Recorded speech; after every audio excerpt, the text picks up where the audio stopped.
Hello everybody, the Lawn Gnome is here.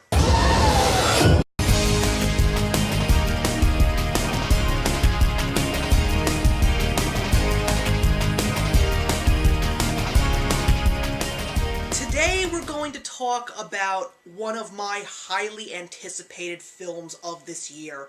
This is a movie that I've not only been waiting for in 2017, but quite frankly, a movie that I have been waiting for at least a decade. Even though I had already seen the 1990 miniseries starring Tim Curry on ABC of all places. Way to go, Disney. I always knew that you had a dark side to you, but I never would have anticipated you to go that far. But of course, we finally get the first full-length adaptation in film of Stephen King's monster of a book, and that, of course, is It, starring Bill Skarsgård as the legendary Pennywise, filling in the shoes that were filled by Tim Curry back in the TV miniseries, and an additional great cast of kids as we take a look at a half of this gigantic story, because if you have read the book, you obviously know that there are two parts to it. The Losers Club, which of course is a bunch of kids who meet up in 1958 and then get reunited by the exact same reasons in 1985 as adults. In this case, we have a little bit of a different take. It's a bit modernized. Instead of taking place in the 1950s, the first piece of this gargantuan story takes place in the 1980s, which to me, I think is kind of rightfully so, because of the fact that, let's face it, Stephen King is known as the master of horror of the 1980s, and it was great to see some excellent nostalgia in terms of pop culture scattered throughout the film. The director, Andy Muschietti, was someone else who I had really high hopes for because he directed a very underappreciated horror fantasy film, Mama, which I actually saw and reviewed a couple of years back.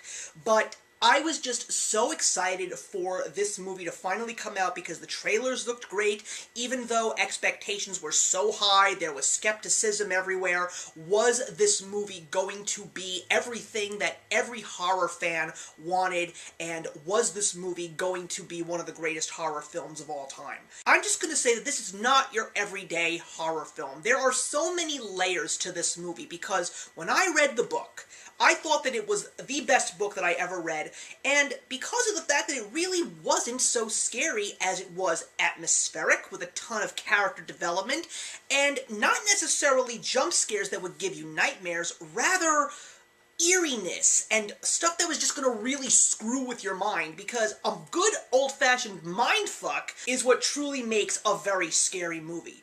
But oh my goodness, this movie, everybody, that is all I did when the credits rolled, because I thought that this was one of the best movies that I have seen this year.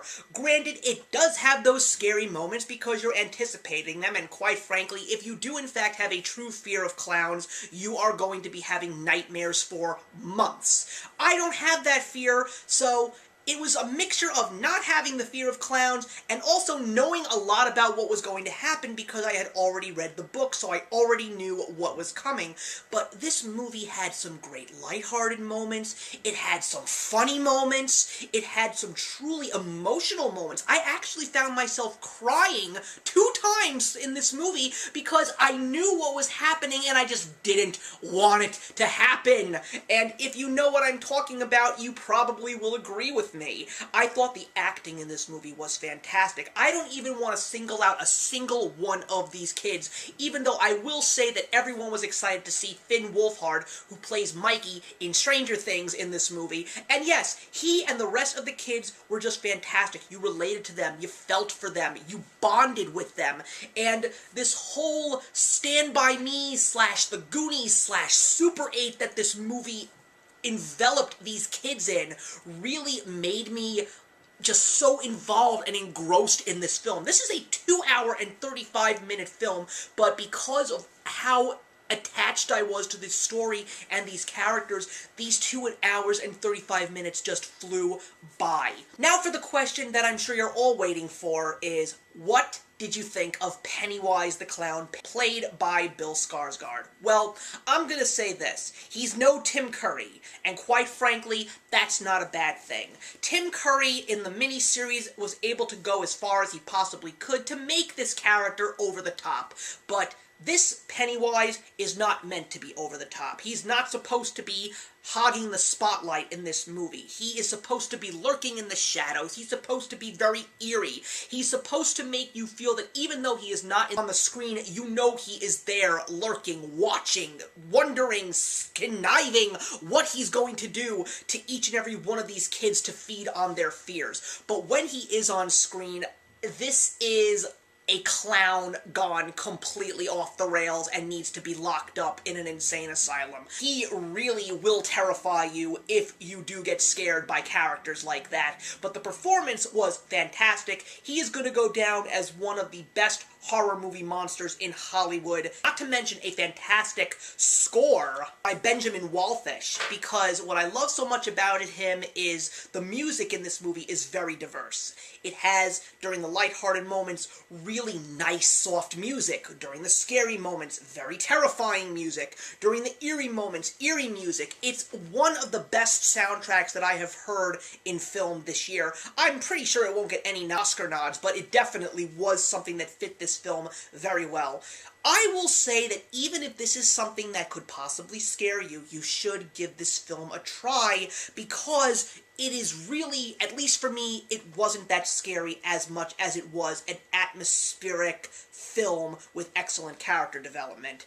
I loved it. I want to see this movie again, even though I know I can't have the time to see it in theaters. I would love to, but I am so excited to get this movie on DVD because I am going to watch it so many times. And yes, there are some things that are changed for cinematic purposes, but to be honest, it's the best parts of the book in the film, because there was a certain event that takes place in the book that I was very uncomfortable with, and I was curious to see if they were actually going to put it in the film, and without spoiling anything, I was glad to know that it was not there, because I think it just would have made a lot of people very uncomfortable.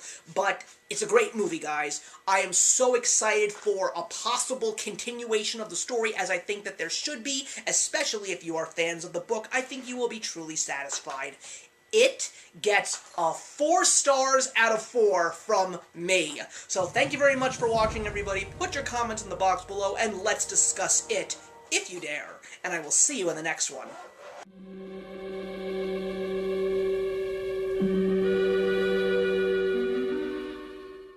Hey, thank you so much for stopping by my channel today. If you're new here and want to see more of what my channel has to offer, please click on the link to my last video, or hit that subscribe button to be kept up to date with all of my uploads. Content of all sorts is posted here quite often, so trust me, you do not want to fall behind. I will see you in the comments, and actions speak louder than words.